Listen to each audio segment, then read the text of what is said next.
नमस्कार, Sunday special में आप सभी का स्वागत है। आपके साथ मैं हूं पूजा पांडे। अगर महाकुंभ की बात करें तो 13 जनवरी से शुरू हुए 26 फरवरी तक महाकुंभ की कई यादगार रही हैं। इसने सनातन को लेकर विश्व पटल पर कई बड़े संदेश दिए, वहीं अर्थव्यवस्था को रफ्तार भी पहुंची। इस दौरान 45 दिनों में महाकुंभ किस तरह से यादगार रहा है, आइए जानते हैं इस खास प्रोग्राम के। 144 साल बाद लगा आस्था और विश्वास का सबसे बड़ा मेला।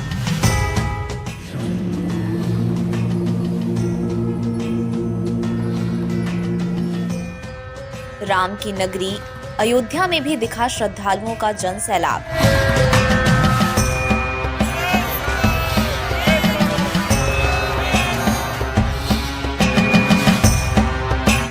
संगम में स्नान के बाद श्रद्धालु पहुंचे बाबा के धाम।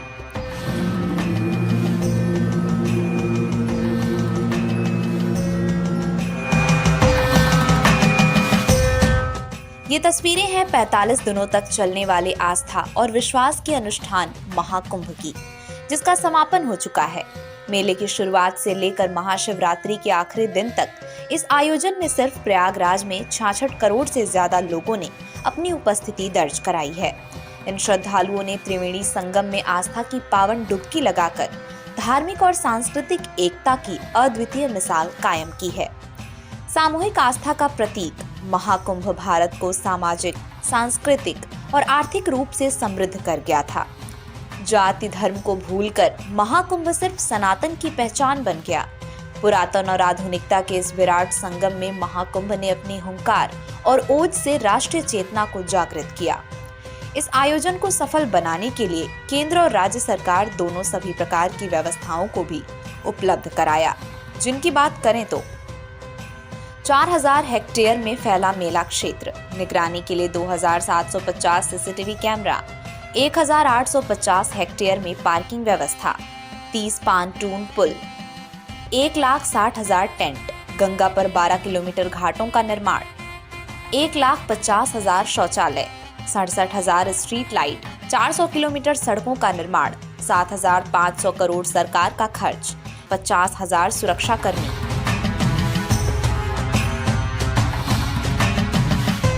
योगी सरकार की व्यवस्था इतनी व्यापक थी कि लोगों ने इस आयोजन में शामिल होने से पहले एक बार भी नहीं सोचा, और प्रयागराज की सड़कों पर ऐसा जनसैलाब देखा गया जो इससे पहले कभी नहीं दिखा।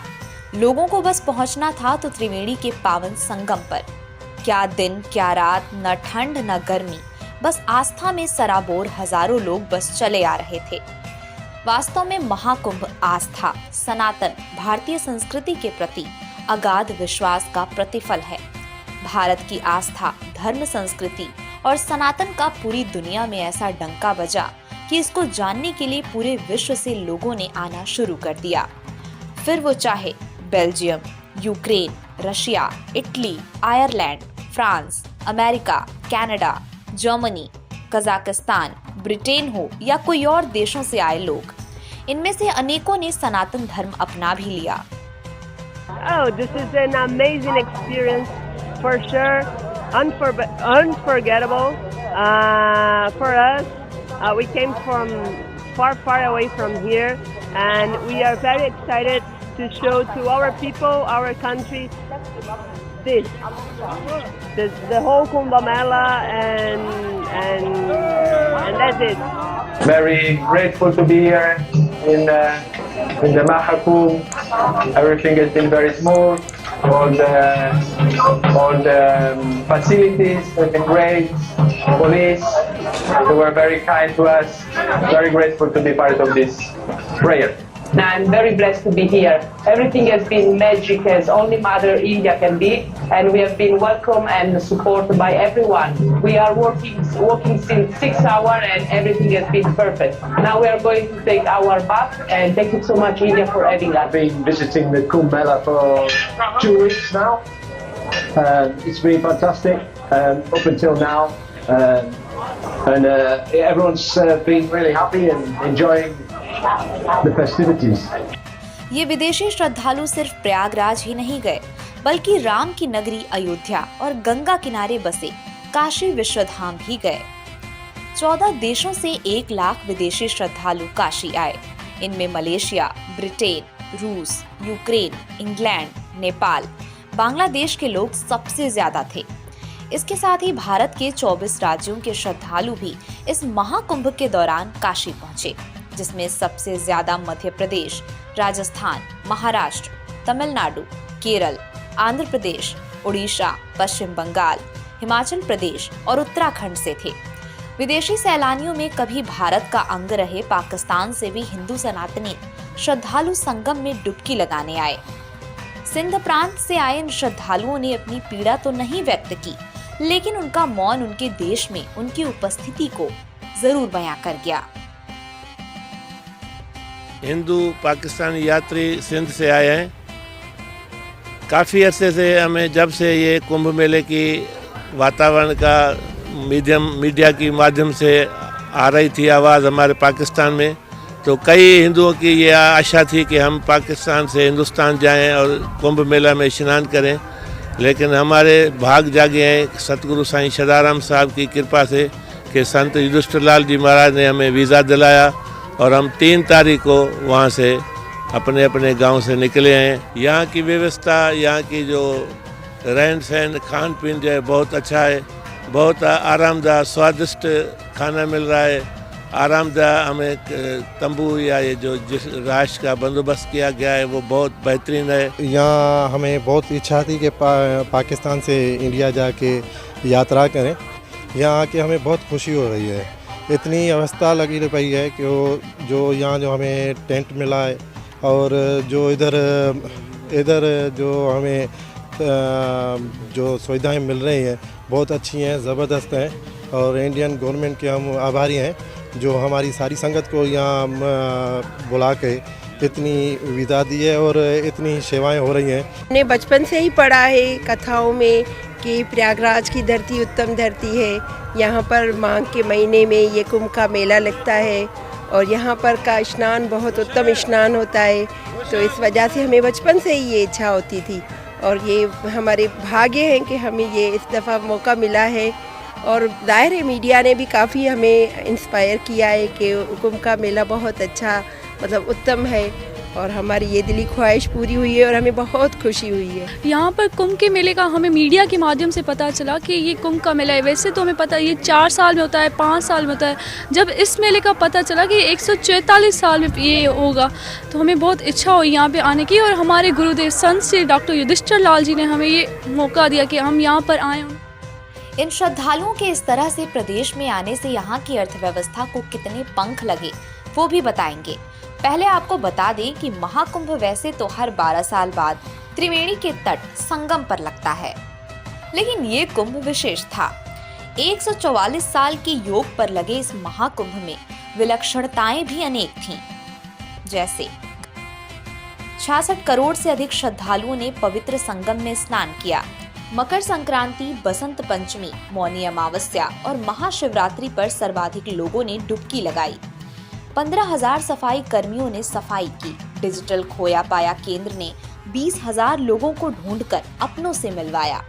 10,000 लोगों ने हाथ के छाप से पेंटिंग बनाकर रिकॉर्ड बनाया। त्रिवेणी मार्ग पर ई रिक्शा की सबसे लंबी परेड और 300 कर्मचारियों ने नदी की सफाई कर वर्ल्ड रिकॉर्ड बनाया। मेला क्षेत्र में 68 पुलिस चौकी, 82 अग्निशमन केंद्र, 7 लाख वाहनों की क्षमता वाले 11 सेंटर, 14,000 होमगार्ड, 12 किलोमीटर में फैले 44 नए स्नान घाट, रैन बसेरों में 10 लाख लोगों के रुकने की व्यवस्था। आकर्षण के इस महासंगम में कुछ और भी खास बातें थीं, जिनमें रुद्राक्ष की माला बेचने वाली मोनालिसा भोसले, IIT बाबा के नाम से मशहूर हुए अभय सिंह, साध्वी हर्षा रिछारिया, किन्नर अखाड़े की महामंडलेश्वर ममता कुलकर्णी, आचार्य महामंडलेश्वर स्वामी कैलाशानंद गिरी जी महाराज, एप्पल के सह संस्थापक स्टीव जॉब्स की पत्नी लॉरेन पॉवेल आदि। महाकुंभ की विशालता एवं जटिलता इसे अद्वितीय बनाती है। हज और कार्निवल में जहां अधिकतम 20 से 25 लाख लोगों का प्रबंधन किया जाता है, वहीं महाकुंभ में 1 से 1.5 करोड़ श्रद्धालुओं की प्रतिदिन उपस्थिति रही है। मौनी अमावस्या के दिन ये श्रद्धालुओं का आगमन 8 करोड़ तक पहुंच गया। 45 दिनों में श्रद्धालुओं की संख्या 2 बार 5 करोड़ या इससे अधिक हुई, 3 बार 3.5 करोड़ या इससे अधिक, 5 बार 2 करोड़ से अधिक, 30 बार 1 करोड़ या इससे अधिक रही। इसकी तुलना दुनिया में किसी आयोजन से नहीं हो सकता। विश्व के सबसे बड़े आध्यात्मिक आयोजन महाकुंभ 2025 ने व्यापार और अर्थव्यवस्था के क्षेत्र में नया कीर्तिमान स्थापित किया है, जिससे ये भारत के सबसे बड़े आर्थिक आयोजनों में से एक बन गया है। 13 जनवरी से 26 फरवरी तक महाकुंभ का आयोजन किया गया। 66 करोड़ श्रद्धालुओं ने इस आयोजन में हिस्सा लिया, जिससे कुल व्यापार 3 लाख करोड़ रुपए से पार चला गया। ये कारोबार श्रद्धालुओं की अधिक संख्या में आने के कारण हुआ है, जिसका पूरा श्रेय डबल इंजन की सरकार को जाता है, क्योंकि सरकार ने महाकुंभ को लेकर जो तैयारी की थी, उससे लोगों ने प्रभावित होकर इस आयोजन में अपनी भागीदारी निभाई, जिसके चलते महाकुंभ के दौरान कई व्यापारिक क्षेत्रों में बड़ा आर्थिक उछाल देखने को मिला। इनमें प्रमुख थे पर्यटन, होटल और आवास सेवाएं, खाद्य और पेय पदार्थ उद्योग, परिवहन और लॉजिस्टिक्स, पूजा सामग्री, धार्मिक वस्त्र और हस्तशिल्प, हेल्थ केयर और वेलनेस सेवाएं, मीडिया, विज्ञापन और मनोरंजन उद्योग, स्मार्ट टेक्नोलॉजी, सीसीटीवी, टेलीकॉम और एआई आधारित सेवाएं शामिल हैं। इस महाकुंभ के आयोजन को भव्य रूप देने के लिए सरकार ने कई सराहनीय कार्य किए, जिनकी बात करें तो 11 भाषाओं में एआई संचालित चैटबॉट महाकुंभ की आवश्यक जानकारी उपलब्ध करा रहा है। तीर्थाटन और रोजगार को आगे बढ़ाने का काम किया। कनेक्टिविटी बढ़ाने के लिए 3000 विशेष ट्रेनों को चलाया। गंगा पर 6 लेन का ब्रिज, 4 लेन का रेलवे ओवरब्रिज बनाया गया। हल्दिया वाराणसी जलमार्ग को प्रयागराज तक विस्तार दिया गया। महाकुंभ के लिए विभिन्न विकास योजनाओं पर व्यय किया गया। ब्रांडिंग और मार्केटिंग के लिए 3000 करोड़ रुपए व्यय किए गए। प्रयागराज में महाकुंभ मेले की अवधि 45 दिनों की थी। आधिकारिक आंकड़ों के अनुसार मेले में 66 करोड़ से ज्यादा श्रद्धालुओं ने डुबकी लगाई। ये श्रद्धालु आसपास के धार्मिक क्षेत्र अयोध्या, काशी और मथुरा भी जा रहे थे।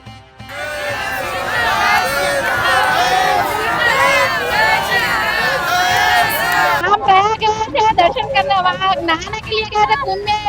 हम ट्रेन जब डुबकी खाया, वहाँ से काशी बनारस गए, वहाँ अच्छा दर्शन किया। फिर यहाँ अयोध्या में आए, अयोध्या में हमने अच्छा दर्शन किया। रामलला की मूर्ति भी बहुत अच्छी है, हमको कोई ऐसी दिक्कत नहीं हुई और अच्छा दर्शन हो गए, बढ़िया। तो राम के दर्शन करके मुझे एक ही शब्द मिलता है, अद्वितीय अद्वितीय अद्वितीय।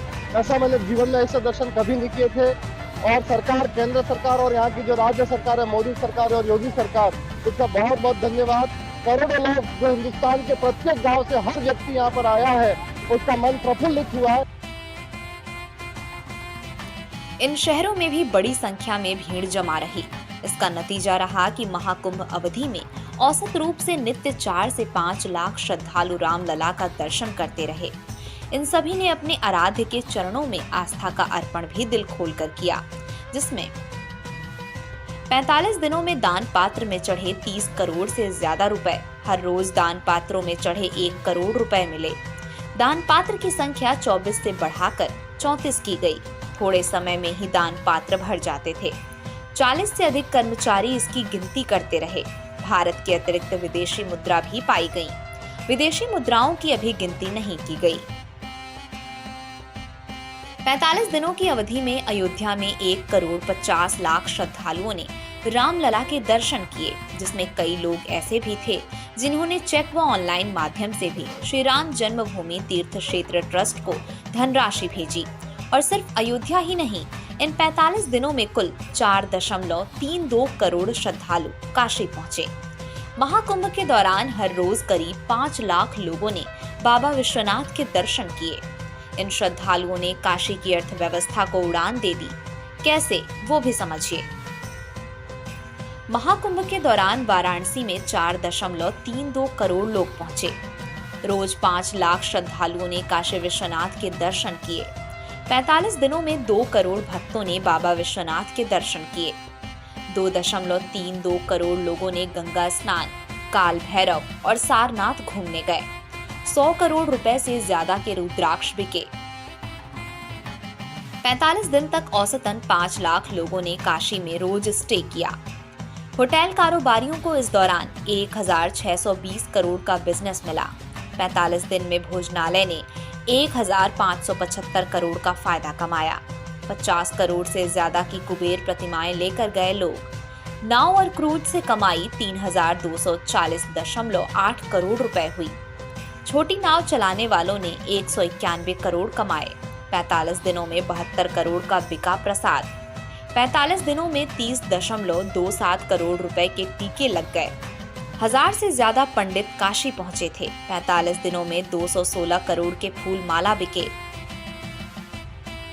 महाकुंभ ने प्रदेश की अर्थव्यवस्था को एक नई पहचान दी है और कुंभ में जितना श्रद्धालु संगम में स्नान के लिए आतुर थे, उतना ही सनातन से जुड़े बाबा और श्रद्धालुओं को देखने के लिए भी, जो कि महाकुंभ में वसंत पंचमी के स्नान के बाद भोलेनाथ की नगरी काशी पहुंचे हैं, जहां उन्होंने शिवरात्रि की पूजा भी की और मशाने की प्रमुख होली भी खेली, जिसके बाद उनके लिए महाकुंभ का समापन हुआ। जो सत्य है वही सनातन है, जो सनातन है वही विस्मयकारी है, जो विस्मयकारी है वो गंगा है, वही शिव है और यही कारण है कि वही कौतूहल है। और इस कौतूहल को जानने के लिए लोग आते हैं, इकट्ठा होते हैं, कभी संगम के तट पर, कभी काशी के तट पर। 2025 का जो कुंभ था 144 साल बाद लगा हुआ था। इसका महाकुंभ का अनुभव बहुत बेहतरीन रहा और हमारे देश विदेश से आए हुए साधु संत लोगों ने इस मेले का शोभा बढ़ाया, कुंभ का शोभा बढ़ाया, अमृत स्नान किया। I see that there is difference between Sanatana Dharma and Hindu. It's not the same things. And mostly I was guided by my master, Pilot Baba. And Balagiri is his Shishya, is his family, Guru family.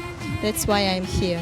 Oh, very happy, so amazing, many really beautiful. Yeah.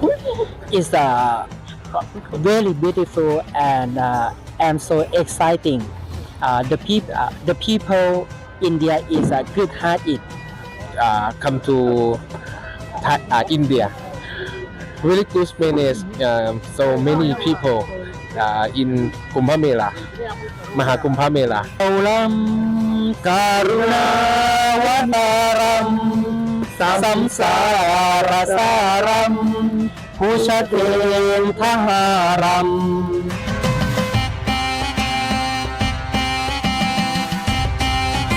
इन अखाड़ों के प्रयागराज से जाते ही प्रयागराज में रेत पर बसा दुनिया का सबसे बड़ा मेला अब उखड़ रहा है।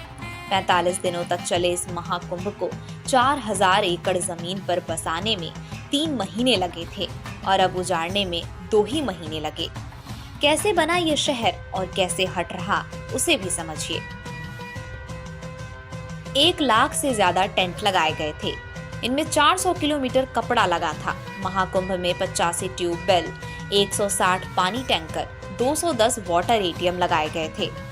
1800 किलोमीटर पानी की पाइपलाइन बिछाई गई थी। 10,000 से अधिक मजदूर इसे अब उखाड़ रहे हैं।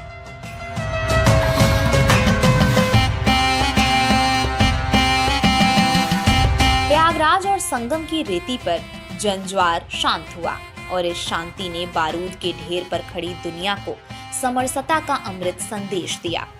महापर्व में सामाजिक समरसता का अमिट उद्बोधन दिया। बताया सत्य क्या है, पराक्रम किससे लिए हैं, जीव क्या है, जीवन का अर्थ क्या है।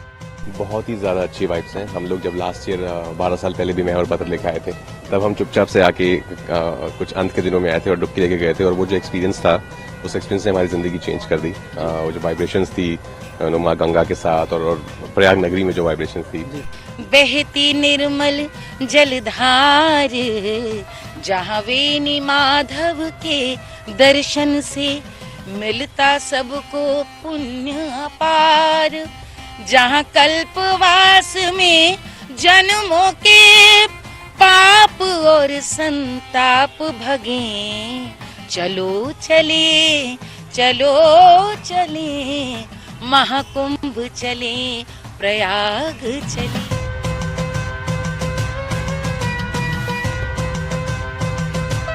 प्रयागराज महाकुंभ के बाद 3 साल में नासिक, उज्जैन में सिंहस्थ कुंभ और हरिद्वार में अर्ध कुंभ लगना है। इन तीनों जगहों पर अखाड़ों और नागा सन्यासियों के दर्शन होंगे। ये आयोजन हरिद्वार में गंगा किनारे 2027 में अर्ध कुंभ का आयोजन होगा। ये आयोजन 6 मार्च से 14 अप्रैल तक चलेगा। 2027 नासिक में गोदावरी के किनारे कुंभ होगा, जो 17 जुलाई से 17 अगस्त तक चलेगा। 2028 में मध्य प्रदेश के उज्जैन में सिंहस्थ में कुंभ होगा। ये कुंभ 27 मार्च से 27 मई तक चलेगा। प्रयागराज जैसी श्रद्धालुओं की भीड़ तो यहाँ नहीं उमड़ेगी, लेकिन यहाँ की सरकारें महाकुंभ जैसे भव्य आयोजन की तैयारी में अभी से जुट गई हैं। इसका मुख्य कारण विश्व में प्रयागराज महाकुंभ की प्रसिद्धि और यूपी की इकोनॉमी को मिला फायदा है। अब देखना ये है कि ये आयोजन कितना भव्य होगा।